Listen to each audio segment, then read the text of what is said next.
ngenda soka okwetondera mukyala wange Zarida Boss Lady Oromo disappointing. Waliyo video etambudde nnyo ng'eraga nze nga nina we nyimiridde nga ndi n'omuwala nga tulinga abali mu kwekwatirira ng'omuwala oyo wankwata ku mikono nga nange mukwata ku mikono nga tuyimiridde.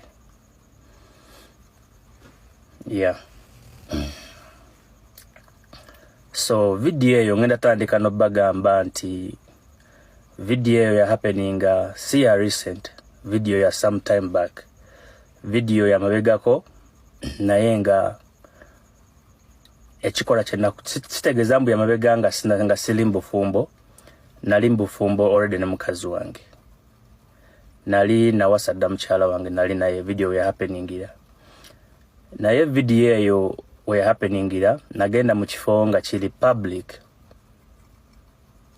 tukunganirawo abantu abenjawulo, abantu bangi, ekifo kiri Munyonyo.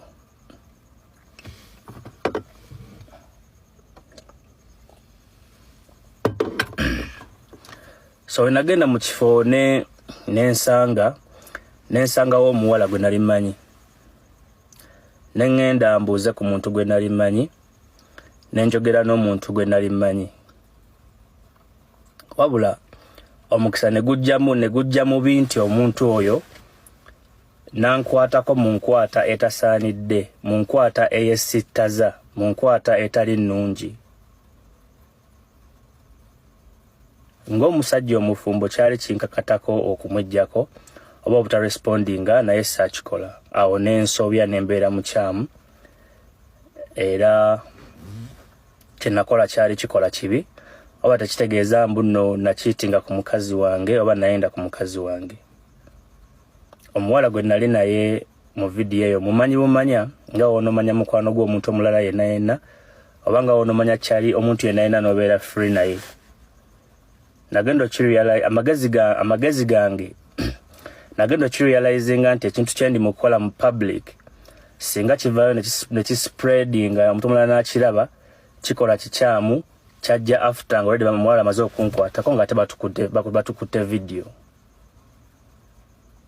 N'omuntu yankwata video namulaba abula ne slowza nti ajja kukola ekikola kyeyakola, ajja gikwata mbu agireleasing kuba nali manyi nti ndina bantu bemmanyi, nti ndina bantu bentwala bemmanyi ng'abaawamu.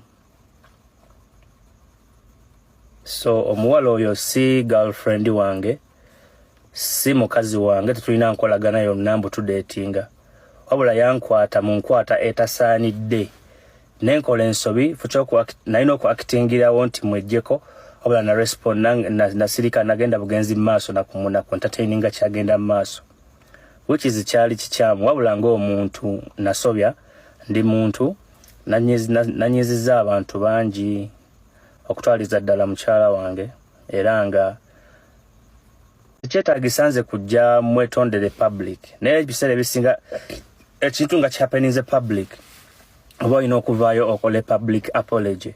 Ekintu kyali mu video sikikola kirungi, kyali kikola kibi naddala eri omuntu nga nze omufumbo alina omukyala amanyiddwa.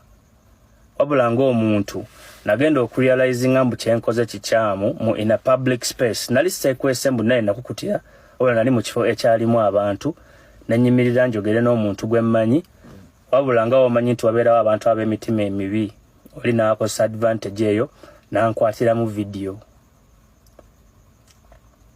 Naye tekitegeeza nti omuwala mukazi wange nno, ndi musajja mufumbo, buli muntu amanyi mukyala wange. Omuwala oyo si mukazi wange, si girlfriend wange, tulina kikwate, kyekiringa ng'ekitugatta nti mumanyi ng'omuntu nga naye bwammanyi. Kansuubire ntegeerekise bulungi nnyo, kansuubire nfuniddwa bulungi nnyo, era ntwala omukisa guno nkozesa chance eno okulive eno okwetondera mukyala wange.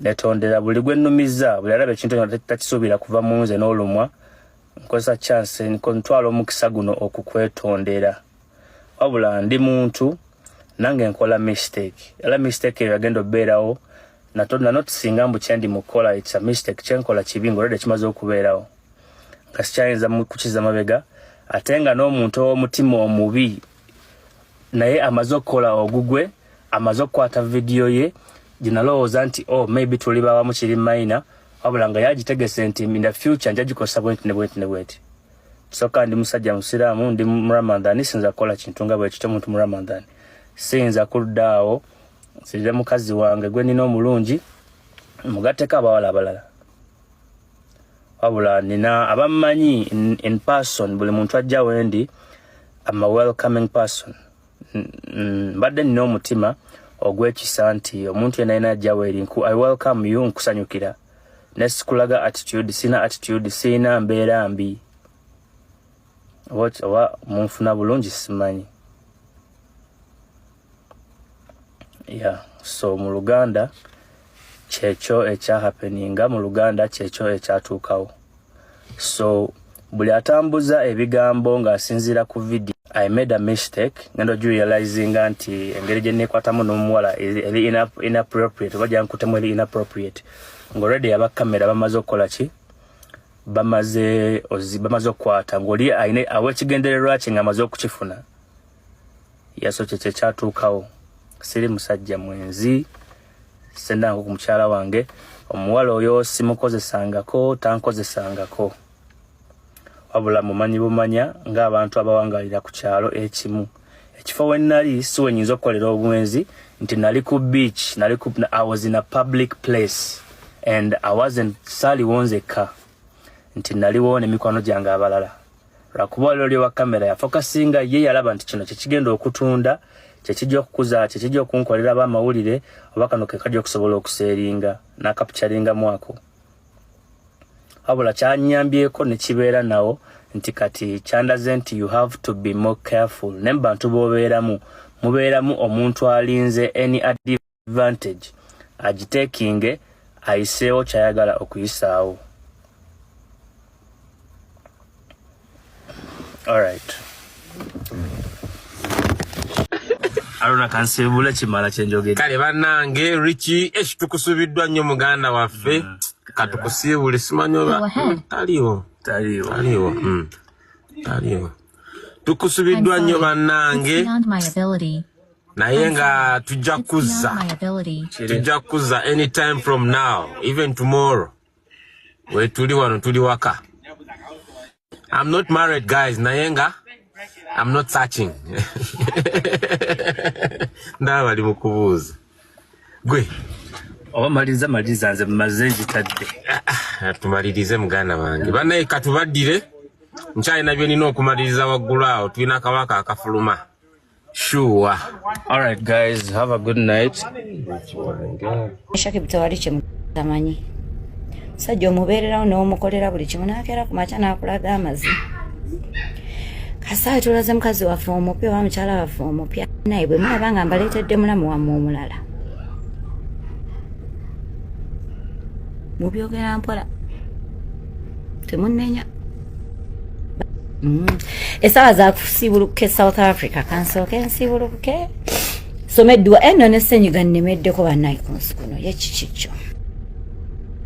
Edini etugamba alhamdulillah. Etugamba alhamdulillah chiruma, of course chiruma, but sometimes all the children maybe Allah ina chanta sa oba Allah ina chanta ikira maso oba chi like you know edini obusiramu atena kuzengeri jenjiri mwenyo you start learning to accept things, so it's alhamdulillah mwana wa Hasani so learning kefune kuchokulya kubange sawa yeyo.